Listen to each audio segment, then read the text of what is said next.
കോട്ടയത്തെ ക്രൂരമായ റാഗിംഗ് ദൃശ്യങ്ങൾ കണ്ട നിങ്ങളിൽ എത്ര പേർക്ക് സമാധാനമായി കഴിഞ്ഞ ദിവസം ഉറങ്ങാൻ കഴിഞ്ഞു എന്നത് നിങ്ങൾ നിങ്ങളോട് തന്നെ ചോദിക്കണം. സത്യം പറഞ്ഞാൽ ആ ദൃശ്യം വാർത്താമാധ്യമങ്ങളിൽ റിപ്പോർട്ട് ചെയ്തപ്പോൾ കൂടുതൽ സമയം അത് കണ്ടിരിക്കാൻ എനിക്ക് കഴിഞ്ഞില്ല. കാരണം മനുഷ്യത്വമുള്ള ഏതൊരാൾക്കും കൂടുതൽ സമയം അത് കണ്ടിരിക്കാൻ കഴിയുകയേ ഇല്ല. ഗാന്ധിനഗറിലെ കോളേജിൽ നടന്നത് റാഗിംഗ് അല്ല, മറിച്ച് പ്രാകൃത കാലഘട്ടത്തെ അനുസ്മരിപ്പിക്കും വിധമുള്ള ക്രൂരമായ ഒരു വിനോദമാണ്.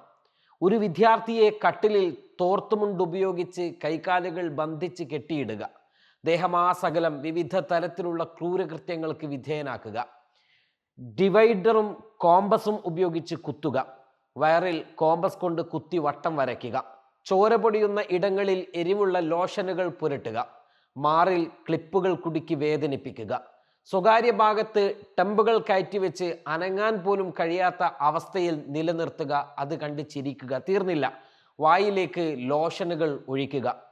ഇങ്ങനെ പോകുന്നു സീനിയർ വിദ്യാർത്ഥികൾ എന്ന പേരിൽ അറിയപ്പെടുന്ന കൊടും ക്രിമിനലുകളുടെ ക്രൂരമായ വിളയാട്ടം. ഒരു പക്ഷേ ഇത്തരം പ്രാകൃത പീഡനമുറകൾ കേരളീയരായ നമ്മൾ കേട്ടത് ISRO ചാരക്കേസ് നടന്ന ആ കാലഘട്ടത്തിലാണ്. മറിയം റഷീദയും ഫൗസിയ ഹസനും ശാസ്ത്രജ്ഞനായിരുന്ന നമ്പി നാരായണനുമൊക്കെ നേരിട്ട ക്രൂരതകൾ അവർ പിന്നീട് സമൂഹത്തോട് വിളിച്ചു പറഞ്ഞപ്പോഴൊക്കെയാണ് ഇങ്ങനെയൊക്കെ മനുഷ്യർക്ക് നേരെ ചെയ്യാൻ സാധിക്കുമോ എന്ന് നമ്മളിൽ പലരും ചോദിച്ചു പോയത്.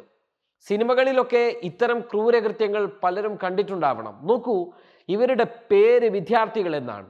ഒരാളെ ബന്ധസ്ഥനാക്കുക, എന്നിട്ട് ക്രൂരമായി ദേഹോപദ്രവം ഏൽപ്പിക്കുക തുടങ്ങിയവ ചെയ്യുന്ന ഇവർ തീവ്രവാദികളെ പോലും നാണിപ്പിക്കുന്ന ചെയ്തിയാണ് ചെയ്തുകൊണ്ടിരിക്കുന്നത്.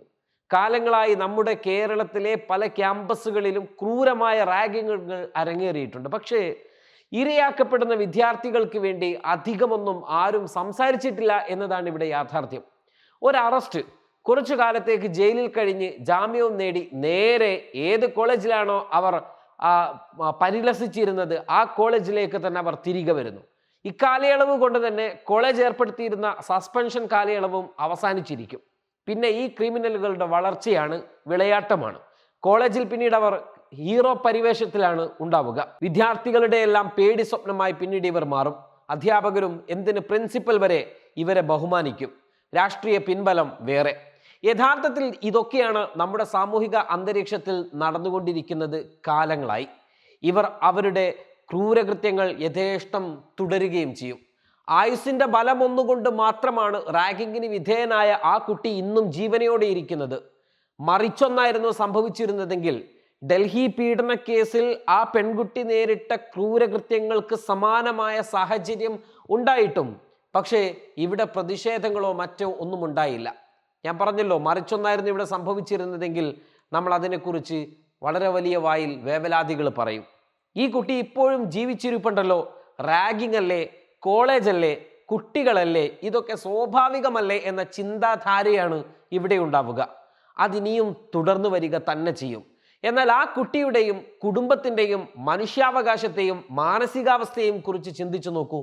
അവർ അനുഭവിച്ച ക്രൂരത, ട്രോമ, ജീവിതകാലം മുഴുവൻ അവനെ വേട്ടയാടാൻ പോകുന്ന ഭീതി, ആ കുടുംബത്തിനുണ്ടായ മാനഹാനി, വേദന, ഇവയൊക്കെ ആര് എങ്ങനെ പരിഹരിച്ചു കൊടുക്കും?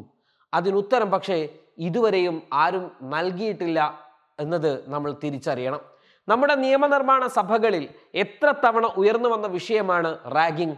ഫലവത്തായി ഇത് തടയാൻ കഴിയുന്ന രീതിയിൽ കൃത്യമായ നിയമനിർമ്മാണങ്ങൾ നടന്നിരുന്നുവെങ്കിൽ നമ്മുടെ ക്യാമ്പസുകളും ഹോസ്റ്റലുകളും റാഗിംഗ് വിമുക്തമായേനെ. പക്ഷേ അതിനെയെല്ലാം മറികടക്കുന്നത് രാഷ്ട്രീയ ഇടപെടലുകളും അതിപ്രസരണങ്ങളും പിന്തുണയുമാണ്. വയനാട്ടിലെ വെറ്റിനറി സർവകലാശാല ഹോസ്റ്റൽ വിദ്യാർത്ഥി കൊല്ലപ്പെട്ട നിലയിൽ കാണപ്പെട്ടപ്പോൾ നമ്മൾ ശബ്ദമുയർത്തി. രക്ഷിക്കാൻ രാഷ്ട്രീയ പിൻബലവും എത്തി. ഈ കേസും വ്യവഹാരവും ആ കുടുംബത്തിന്റെ മാത്രം ചുമതലയായി. ഈ പ്രതികൾക്കും രാഷ്ട്രീയ പിൻബലമുണ്ട്. പ്രതിഷേധമുയരുമ്പോൾ സംരക്ഷിക്കില്ലെന്ന് പറയുന്ന രാഷ്ട്രീയ പാർട്ടികൾ കോടതി വ്യവഹാരങ്ങൾ ആരംഭിക്കുമ്പോൾ സംരക്ഷണ കവചമൊരുക്കി പിന്നാലെ വരും. വിദ്യാർത്ഥിത്വവും വിദ്യാർത്ഥി രാഷ്ട്രീയവും വിദ്യാർത്ഥിത്വം സംരക്ഷിക്കാനാകണം. ക്യാമ്പസുകളിലെ അരാജകത്വങ്ങളെ തുടച്ചു നീക്കാനാണ് വിദ്യാർത്ഥി രാഷ്ട്രീയം ഉപയോഗപ്പെടുത്തേണ്ടത്. സഹപാഠിയെ അടിച്ചവശനാക്കി അവന്റെ ആർത്തനാദത്തിൽ ആനന്ദം കൊള്ളുന്നവരെ വിദ്യാർത്ഥികളെന്ന് വിളിക്കാൻ പ്രയാസമുണ്ട്. അവർക്ക് പറ്റിയ ഇടവുമല്ല നമ്മുടെ ക്യാമ്പസുകൾ. അവർക്ക് പറ്റിയ ഇടം നല്ല മാനസിക ചികിത്സാ കേന്ദ്രങ്ങൾ തന്നെയാണ്. ആ രീതിയിലേക്ക് മാത്രമല്ല, നിയമനിർമ്മാണത്തിൻ്റെ ശക്തമായ ആവശ്യകതയിലേക്ക് പൊതുസമൂഹത്തിൻ്റെ ശബ്ദം ഉയരേണ്ടിയിരിക്കുന്നു.